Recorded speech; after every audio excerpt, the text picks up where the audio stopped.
Selamat datang di waktu Yes. bagian bola. Hari ini kita berdua dulu nih. Ya. Kita akan membahas yang lagi ramai, di mana ada klub Madrid dan juga Manchester United yang baru saja berpisah dengan pelatihnya nih. Itu Amorim dan juga Xabi Alonso. Mungkin untuk digarisbawahi bahwa gua ini sudah menjadi fans Manchester United dari 2004 dan Irfan dari tahun berapa? Fans Real Madrid? Dari ya kurang lebih sama lah, 2004-an juga. 2004. Iya. Nanti kita akan menanyakan bagaimana pendapat masing-masing ya terkait kepecatan pelatih ini dan apa harapannya untuk masing-masing kedua belah klub ya. Yang dimana mungkin gua akan mulai duluan nih. Boleh, silakan. Nah, yang kita ketahui bahwa Xabi Alonso ini bisa dibilang pelatih yang cukup muda untuk bisa melatih Real Madrid, yang dimana Real Madrid ini adalah klub yang selalu memenangkan trofi. Tapi sungguh disayangkan dipecat oleh Perez. Ya. Nah, kalau menurut lu sendiri, apa alasan utama Perez memecat Xabi Alonso? Walaupun di Real Madridnya itu ada mutual agreement kalau mereka berpisah saling. Jadi Alonsonya ya udah pengen cabut, Madridnya juga oke, tapi menurut gua ya memang dia dipecat sih. Tapi kalau misalnya lihat dari performanya memang Alonso ini kelemahannya itu dia yang paling kelihatan banget adalah dia tidak bisa menguasai ruang ganti. Apalagi rame kemarin yang setelah Super Copa itu Mbappe manggil dia untuk udah nggak usah guard of honor Barcelona gitu kan. Jadi itu dia kalah di situ menurut gua Xabi Alonso. Dan in game manajemennya ini banyak semuanya juga udah bahas. Jadi kapan dia harus ganti pemain di menit berapa itu kurang bagus lah, jelek gitu. Jadi Apa berarti keputusan kecil-kecil lah, mikro choicesnya mereka tuh. iya, jadi kayak misalnya Vini itu tiba-tiba digantikan dengan Fran Garcia gitu yang sebenarnya ini buat apa gitu, sering dipertanyakan tuh. Ngapain nih Fran Garcia Saat pertandingan saat pertandingan? Misalnya di capek. menit 60 70 bisa jadi sih capek juga. Capek juga bisa, tapi dan ini gue udah pernah ngomong ini juga ya di video sebelumnya, lu tonton aja. Jadi memang Madrid ini dua pilihannya cuma dua kan, ekstrim sekalian, dan antara memecat Xabi Alonso atau menjual bintang-bintang yang bermasalah kayak Vini atau Mbappe lah atau siapa lah yang dinilai toksik. Tapi gue nggak expect akan secepat ini keputusan. Ternyata keputusannya kan Xabi Alonso yang out. Nah gue nggak expect aja secepat ini sih. Gue kira abis musim selesai dulu nih, gue pengen lihat soalnya. Oh, berarti dia cuma melatih Real Madrid setengah musim. Setengah jatuhnya ini. Setengah musim. Iya, bentar banget lah. Dan apa yang pengen diaplikasikan cara bermainnya di situ, apa kayak di Leverkusen kan cara bermainnya press tinggi, possession, ya nggak Oke. kelihatan juga di Madrid. Berarti gue recap lagi karena tidak bisa menguasai ruang ganti dan pemain-pemain yang punya egosentris sendiri ya. Iya, Nah, tapi kalau lu melihat track record pelatih Xabi Alonso di Bayern Leverkusen ya, yang dimana pemain-pemain Leverkusen itu kan belum ada yang sebintang sekarang. Otomatis butuh penyesuaian dengan skill-skill dari pemain Leverkusen, yang dimana seharusnya kalau lu udah pindah ke pemain yang semuanya bintang, mega bintang, harusnya lebih gampang dong. menurut gue akan lebih susah karena Xabi Alonso tidak punya apa ya, auranya gitu maksud gue.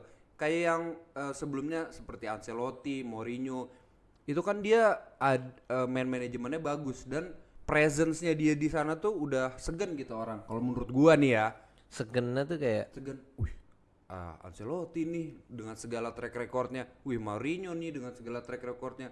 Habis itu dulu juga ada Vicente Del Bosque yang dua kali yang pernah kita 2000-an 98 2002 dia bisa juara Liga Champions, itu kan juga track recordnya bagus gitu ya. Jadinya ada rasa segan. Soalnya pemain-pemain yang di Madrid ini menurut gua karena dia kebanyakan kan dibuat di era Ancelotti. dan memang udah jago banget. Giliran Xabi Alonso masuk dengan segala sistem yang dia punya nih, banyak pemain yang tidak setuju kalau menurut gua gitu. Dan ini salahnya Madridnya sendiri juga, karena dia tuh tidak mencari pemain ketika Modric dan Kroos tuh sudah dalam masa permainan terbaiknya. Jadinya ya sekarang kita nggak punya midfield, susah juga Alonso. Gitu deh. Kalau Iya menurut iya, gue. tapi ini agak menarik deh. Soalnya kan kalau misalkan di Xabi Alonso dengan keterbatasan pemain di Leverkusen, dia kan pasti pakai taktik aneh-aneh tuh. Nah, kalau di Madrid tuh taktik aneh-anehnya itu dikeluarin nggak? Dikeluarin ketika WCC, gue inget. Oh iya. Iya. Pas udah masuk liga nggak kelihatan tuh pressing tinggi atau yang possession dan lain-lain. Mungkin kelihatan ketika lawan tim-tim kecil. Tapi kalau tim kayak lawan Barcelona yang di leg pertama El Clasico tuh kita nggak ada possession kan, udah ngepres tingginya aja. Gitu. Jadi walaupun dengan segala taktik yang dia punya, berarti manajemennya belum bagus dan dia kalah dengan pemain-pemain bintang ini menurut gua. Harusnya nggak boleh gitu. Dan pemainnya sendiri juga PA juga sih, maksud gua lu kalau udah pelatih ya nurutnya sama pelatih lah gitu. Tapi ya itu Real Madrid. Iya, cuman kalau kita membayangkan sebagai pemain pemain ya, lu pasti nggak nurut sama pelatih karena ada kesalahan juga kayak pemain-pemain Indonesia nggak nurut sama Sintayong. Iya ya. Nah itu kan berarti ada kesalahan dari si pelatihnya. Jadi menurut lu yang harus menyesuaikan siapa, pemain atau pelatih? Kalau menurut gua kalau di situasinya Real Madrid harusnya Alonso menyesuaikan sama pemainnya kalau menurut gua nih ya. Soalnya kalau ini kan pemain udah ngerasa gue tahu banget sepak bola nih, gue jago, ada Mbappe, Vini. Nah pendekatan dia tuh menurut gue harus berbeda nih dengan pendekatan yang misalnya pemain yang baru jadi, kayak misalnya dia di Leverkusen ya, mungkin pemain kayak Wirtz itu pendekatannya nanti lu gini ya, gini ya, itu mungkin bisa. Tapi kalau ke Vini, ke Mbappe sepertinya pendekatannya harus berbeda kayaknya ya. Tapi susah juga sih jawab lu ya. Kalau kayak gitu pemainnya tuh juga nggak boleh kayak gitu harusnya. Tapi memang Madrid selalu kayak gitu sih dari dulu, gimana ya? Itu yang gue masih bingung sih. Dan sekarang penggantinya Arbeloa pun dia tuh ngelatih Castilla dari U14. Dari bocil. U14, U19 sampai U21. Di U19 dia ngorbitin pemain kayak Gonzalo Garcia, Nico Paz, gitu. Nah menurut gue juga ya nggak ada bedanya sih kayaknya. Berarti ini ngebahas sekarang ke pelatihan si Arbeloa ini apakah dikontrak setahun atau bagaimana kondisinya? Interim aja kayaknya sampai musim panas nanti nyari yang lebih yang lebih ngeri. Soalnya kan isunya katanya Jurgen Klopp, gue nggak yakin sih. Terus yang ngelatih Castilla siapa sekarang? Sekarang yang latih Castilla ada namanya Emmanuel Adebayor. Nggak tahu gue kan siapa. Ya jadi itulah informasi seputar dari sumber fans Madrid ya. Yang sekarang ke MU dong. Ya, tapi kita garis bawahin dulu nih. Berarti apakah musim ini Real Madrid seenggaknya punya trofi selain Golden Boots ya? Menurut gua enggak, kecuali ada keajaiban itu doang. Copa del Rey kan udah Enggak. Spain Cup. Copa del Rey masih. Copa del Rey masih ya. Kemarin masih. Spain Cup ya, Super kecil. Copa di Espana ya, kecil. Liga Champions sulit tapi bukan tidak mungkin. Liga kayaknya udah masih bisa, cuman kan beda berapa poin doang. Iya, 5 apa 6 gitu.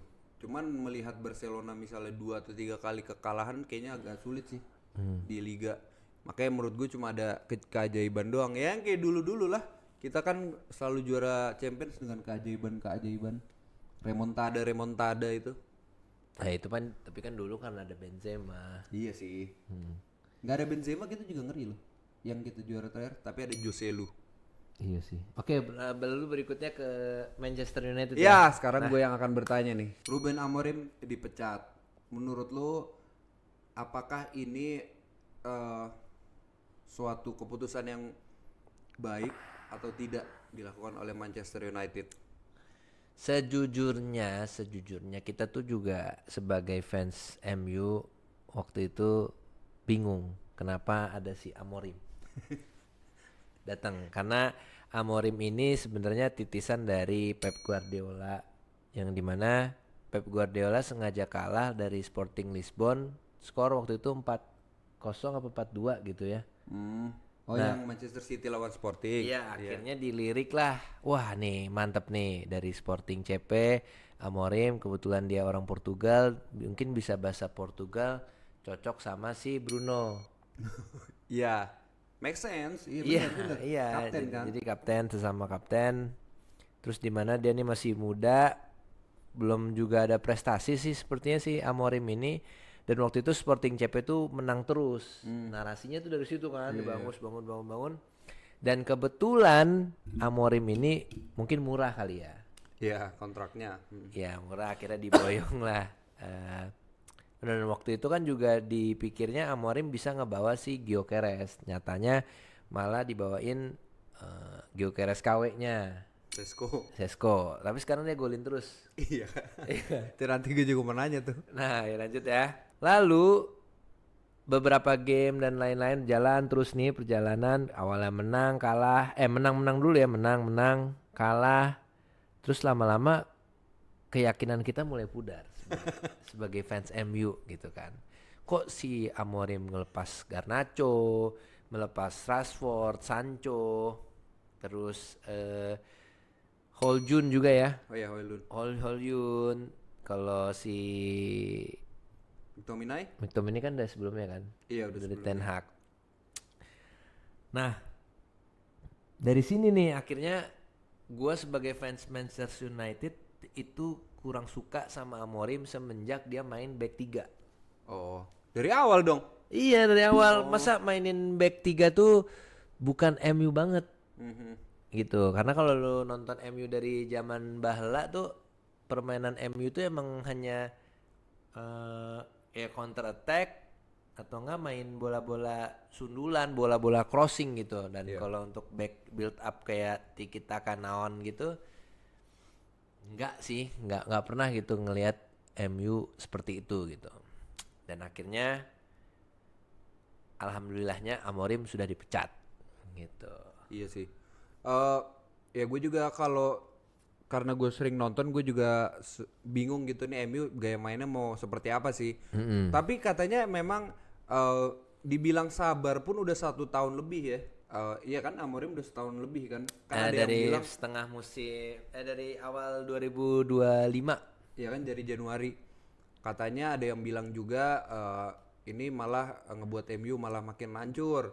Atau ada yang bilang, yang lu bilang tadi lu malah setuju dengan Amorim gak ada gitu. Tapi memang selama Amorim di MU menurut lu keputusan dia kurang mantap lah ya. Kurang, contohnya yang pertama itu melepas Garnacho. Terus tidak memainkan Mainu. Ya. Habis itu dia selalu memaksakan permainan. Yang pertama sih itu sih Onana juga tuh. Dilepas sama dia. Tapi yang gua salut sih dia bisa membalikan mental Harry Maguire itu. Oh iya. Itu satu. Terus yang kedua pembelian-pembelian tidak penting seperti Sesko. Lalu dia Euro sama siapa tuh yang Kribo? Zirkzee yang striker kan? Striker. Itu juga kurang sih menurut gua. Terus duit-duit yang dikeluarkan seperti beli striker lagi. Nah itu sih kenapa beli striker ya Mbembe. Bemo. Iya. Gak ada lagi wingernya, siapa? Dia lu doang. Awalnya kan kita punya ini Garnacho sama Karena siapa? Rashford. Iya, Rashfordnya begitu kan. Ya kenapa nggak lu perbaiki, karena kan Rashford tuh udah dari dulu di situ. Iya. Harusnya kan dia sebagai pelatih, wih sabar ya, lu jangan kayak gitu. Gua kan baru nyoba, malah dibuang dan membeli pemain-pemain yang harus adaptasi lagi dengan suhu di Manchester. Kan di sana dingin. Iya, beda ya. Nah lalu ya itu keputusan-keputusannya, tapi ya beberapa sih ada yang benar waktu dia mainin taktik yang apa? Yang biji-biji. Biji-biji. Jadi pernah ada memenya Amorim. Jadi dia bawa papan taktik, terus dia bawa papan bola gitu kayak gini-gini set, tapi kalah. Ya pokoknya intinya itu. Pemainnya nggak ngerti. Ya intinya micro decisionnya si Amorim menurut gue sih kurang sih, dan dia tidak memenangkan dressing room sih mungkin ya, gue setuju, tapi dia tidak memenangkan pertandingan. Iya sih. Ya percuma juga kan kalau memenangkan dressing room tapi nggak memenangkan pertandingan. Nah, setelah ini kan dipecat terus sempat digantikan oleh Darren Fletcher ya untuk 2 pertandingan kalau nggak salah. Nah, itu tuh jujur aja gue nggak nonton. Tapi Sesko dari 2 pertandingan itu 3 gol walaupun 2 sama dan 2-1. kalah. Ya. Nah, itu gimana menurut lo? Apakah ada perbedaan permainan dari 2 pertandingan itu atau masih gaya Amorim juga sih? Ya kalau gue lihat sih dari kedua pertandingan itu memang mengandalkan skill individu masing-masing ya. Kalau misalkan Sesko itu dapat dari umpan-umpan crossing, umpan-umpan segitiga. Ya. Umpan-umpan segitiga, ya emang si Sesko tuh jagonya seperti itulah, first touch langsung tendangan sih bagus. Kalau dulu sama Amorim kan emang jarang main karena dia juga sempet cedera si Sesko. Iya. Terus umpan-umpan yang terobosan langsung dari Bruno dan juga kawan-kawan juga jarang dilemparkan karena Amorim sendiri lebih suka menyerang dari sayap. Iya. Menurut gua dari sayap, oper ke Mbeumo, shooting kayak gitu. Kalau setelah ini kan sudah dipastikan caretaker adalah Michael Carrick. Iya, Sebelumnya juga udah pernah kan dia ngegantiin siapa ya, lupa gua tuh, dan bisa menang juga walaupun cuma 1 atau 2 pertandingan. Nah si Carrick nih sampai akhir musim kira-kira gimana menurut lo? Michael Carrick kan dia pribadinya kayaknya nggak banyak omong nih. gelandang seadanya. Bagus loh. Legend loh. Enggak, emang Michael Carrick kayak gelandang. Ayo udah Carrick main. Oh iya dia. Iya. Iya. Kayak nggak pernah sakit, nggak pernah cedera, main gitu-gitu aja. Iya. Ya kalau menurut gue sih sebagai fans Manchester United harus yakin dengan Michael Carrick, tapi kita tetap butuh pelatih yang memang sudah punya pengalaman. Mungkin kita bisa mendatangkan Jurgen Klopp. Kalau Zinedine Zidane bisa lah ya, gue yakin. Tapi gue lebih mau kita mendatangkan Vincent Kompany Dari Bayern Munchen. Itu kalau misalkan bisa menarik sih sebenarnya, karena tapi gue si Pep Guardiola tahun ini terakhir ya. Iya, rumor yang kencang katanya Maresca mau jadi penerusnya, cuma kita nggak tahu. Kalau Pep Guardiola gimana ya?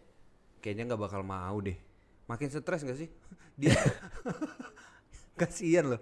Nama yang lu sebutin juga Jurgen Klopp kan sebelumnya Liverpool, Kompany Manchester City, kayaknya susah deh nih. Iya, tapi kan nggak ada yang nggak mungkin. Iya sih, kayak nggak ada yang mungkin sih.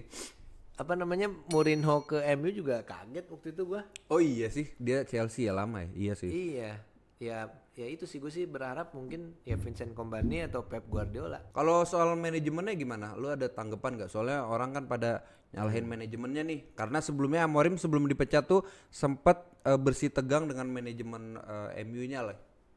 Gimana menurut lu? Ini gue yang gue bingung nih, kenapa orang-orang ngomongin manajemen ya? Manajemennya tuh bagian mana nih? Banyak. Memang dari dulu kayaknya kan permasalahan selalu dari si Glazernya.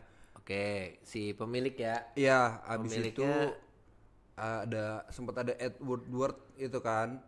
Nah, manajemennya mungkin gua nggak terlalu ngedalemin sih, kayaknya ya itu Ruben Amorim itu tidak setuju dengan kebijakan transfer Manchester United.